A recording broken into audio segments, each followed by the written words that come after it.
got a really serious topic for you guys. Suicide rates amongst Asian American youth sees alarming rise over 2 decades. This is a Boston University study. Shout out to Rebel Yellow. I got this article from there. Long story short, from 1999 to 2021, the Asian American male suicide rate rose up 72%. From 1999 to 2021, the Asian American female rate jumped up 125%. Now, the demographic splits for every single ethnicity in America also went up, to be fair. It wasn't only Asian Americans, but Asian Americans had the lowest default number, like baseline. So it means that the percentage increase obviously can be much larger, right? So here are some of the key findings, guys. Basically, that they were saying that a lot of AAPI youth, maybe they're theorizing due to the model minority stereotype, the pressure to excel. They don't really give any sort of ideation, like warning signs before attempting. They have like less warning signs, but they also may feel less likely to seek help due to this pressure to be successful, uplift the family bloodline, et cetera, et cetera. And definitely one of my main things that I want to encourage everybody there is like, you can still get help with your mental health. And it does not mean that you've already failed on this path that I know a lot of us feel like our grandparents are counting on us. Our parents are counting on us to be successful, make this new brand, this whole new way for ourselves in America. But we got to normalize getting help earlier in the journey, because a lot of times when you get it way later, it's different than getting it way earlier, right? Because things snowball. They're talking about the rise of social media. I think that that's obviously something that is probably impacting everybody across ethnicities, but differently, right? A lot of Asians feel more bullied than, for example, like Asians generally. Obviously, I'm not speaking on everybody's situation. They're not necessarily coming from as often from broken homes and bullying other kids as a result of needing to channel that anger. But a lot of Asian Americans, they're the ones oftentimes getting actually bullied, right? They talk about tailored solutions sought out, whether that's in the community, because a lot of Asians have, the hidden ideation. Also, there's actually a lot of disparities between Asian subgroups. Filipino, Vietnamese, and Korean youth have higher rates, whereas Chinese and Indian youth have lower rates. So real quick, guys, basically, we've gotten through the article right here. And one thing that I wanted to tell people is that I want to normalize talking about mental health and depression and ideation. It's even hard for me to use this word because I just don't even want to get demonetized. But basically, there's a lot of different ways to sort of break down helplessness. And I know I've been through therapy myself. I've been through bouts of depression years ago.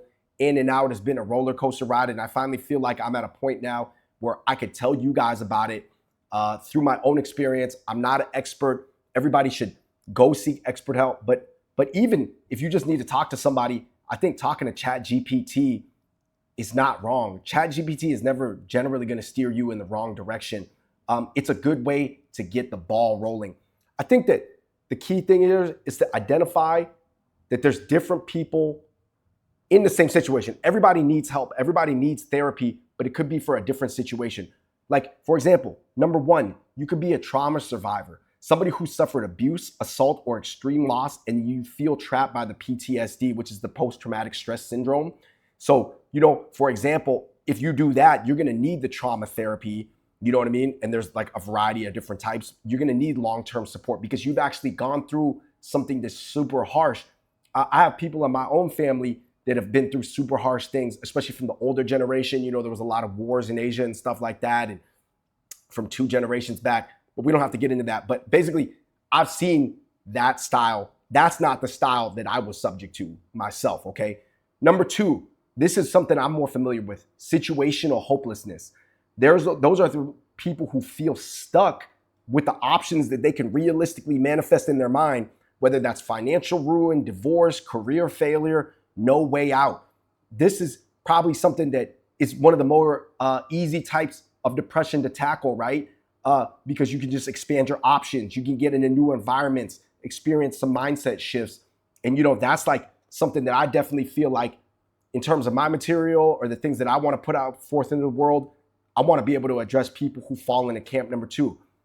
There's people, camp number 3, chemical imbalance and hormonal issues. Some people are really suffering from bad diet, no sleep, no sun, low testosterone, chronic inflammation, messing with their brain chemistry. This is like even something that like doctors talk a lot about. Obviously you see all this stuff right now about saunas and cold plunges and sun therapy and stuff like that, all the Huberman stuff. And oftentimes this chemical imbalance and hormonal issue, this gets thrown on top of whatever else everybody's already going through. And that's really bad, right? So that's almost like a physical thing. This is involving like science, right? Point number 4, chronic mental illness. People may have issues like bipolar, BPD, schizophrenia, that cause reoccurring thoughts.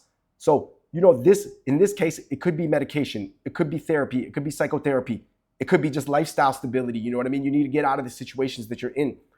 Point number 5, you could be going through cultural and social pressure. For example, you could be rejected because of a certain identity that you have. You have really high academic pressure, really extreme loneliness. The solutions to this are community, social belonging, leaving toxic environments.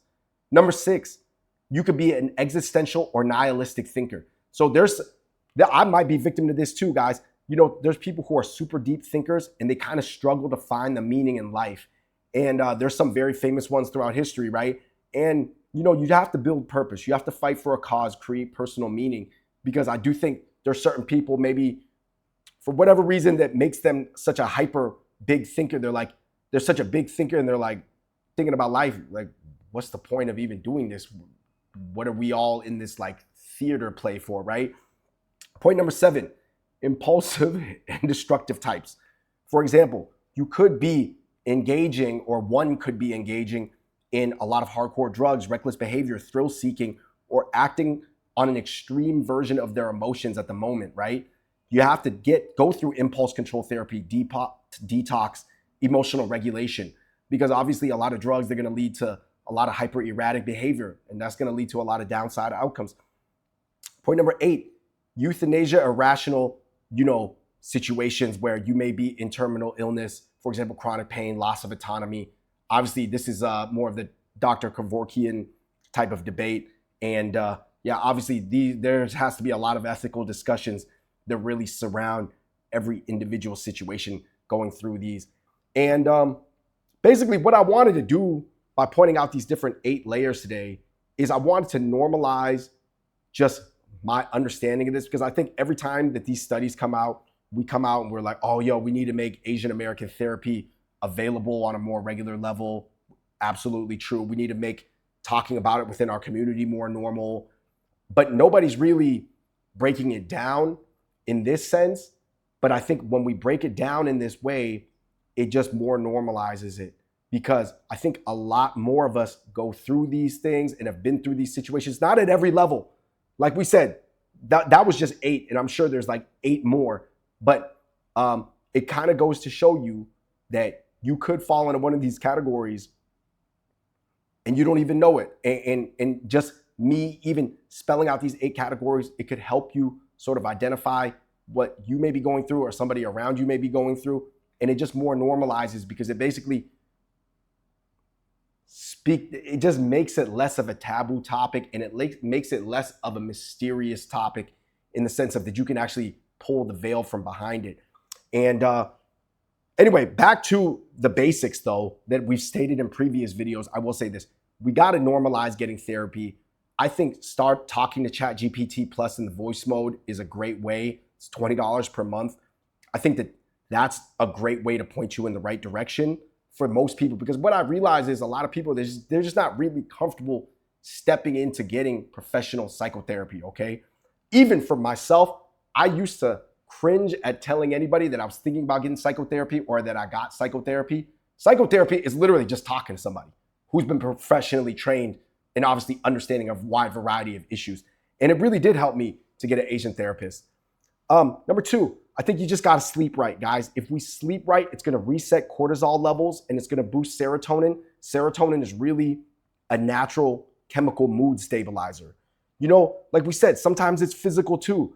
I mean, guys, I've been pushing, sauna work, breath work, getting your androgens in check, like Please, guys, this is so crucial. The reason why sometimes people feel so cranky is because they haven't gotten enough sleep and their cortisol levels are just surging all out of control. And that's why people say, that's why there is even that joke of like, have a Snickers bar, because the Snickers bar is supposed to like calm down some of the hunger, hangriness, right?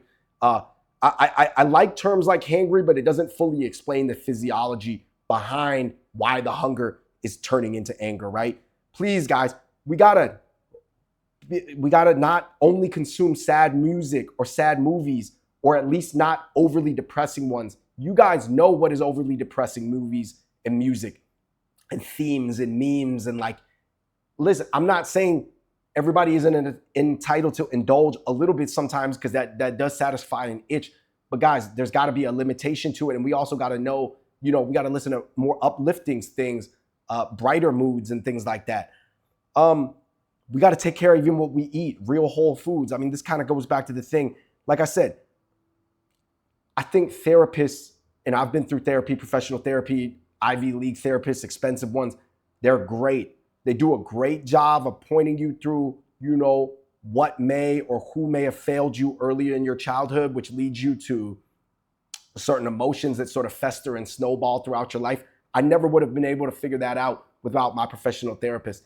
However, I will say that sometimes they're not necessarily qualified, or maybe they don't feel comfortable, or maybe I don't even know if they believe or not, to mention all the other things that I just mentioned about, sleep and everything else like that. Like we said, I'm not saying, the antidepressants and everything else.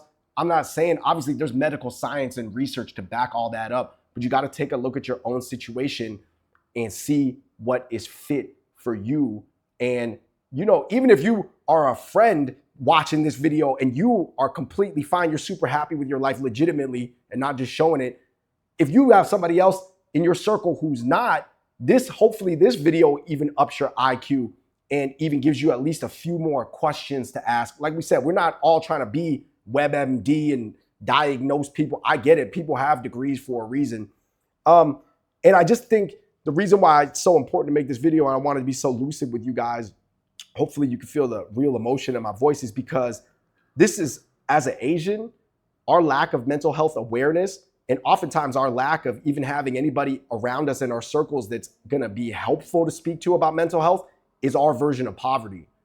Like, a lot of Asian Americans, statistically, they do have their parents, you know what I mean? We have a community, we know where we came from, we know what part of the world we're from and what ancient civilizations we came from. But I would say that mental health is absolutely an Asian American poverty blind spot. And it's different for every community.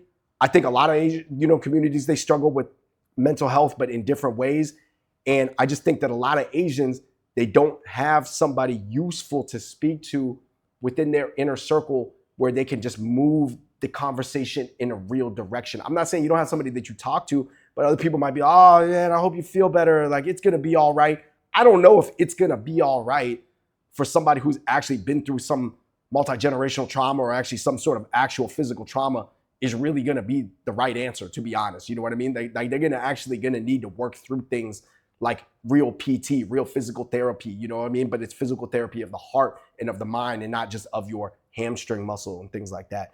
And listen, guys, we can either address the issues or not. I know that mental health is a blind spot for our Asian culture, but now we're living in Western society, and you could be across the world outside of the West, physical West, still living within Western society, right?